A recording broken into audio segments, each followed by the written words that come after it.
YCP ఆందోళనలో AP శాసన మండలి అట్టుడుకుతోంది. ఇందాపూర్ డైరీ హెరిటేజ్ అంశం మండలిని కుదిపేస్తోంది.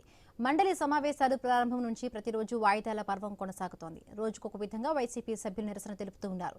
ఇందాపూర్ డైరీ అంశంపై చర్చించాల్సిందేనని పట్టుబడుతూ ఉన్నారు. మరొకసారి వైసీపీ వాయిదా తీర్మానాన్ని చైర్మన్ తిరస్కరించడంతో ఎమ్మెల్సీలు భగ్గుమన్నారు.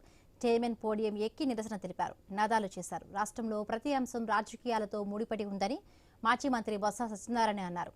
అసెంబ్లీలో చర్చిస్తారా లేదా అనేది తమకు అనవసరమని, మండలిలో మాత్రం చర్చ జరగాల్సిందేనని పట్టుబట్టారు. దేవదేవుడిపై నిందలు రాకుండా ప్రభుత్వం చర్చకు రావాలని డిమాండ్ చేశారు.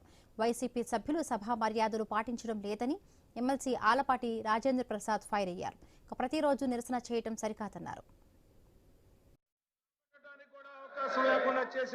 ఈ సభ మర్యాదని మంట కలిపే పరిస్థితి సభ్యులకు కల్పిస్తా ఉంటే మీరు చూస్తా ఉండటం అనేది మంచి పని కాదు అధ్యక్ష.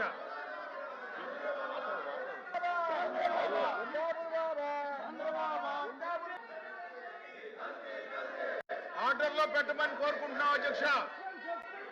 ఈ రకంగా వాళ్ళు వచ్చి పోడియం మీద మీ మీద దాడి చేసేలాగా ఆర్డర్లో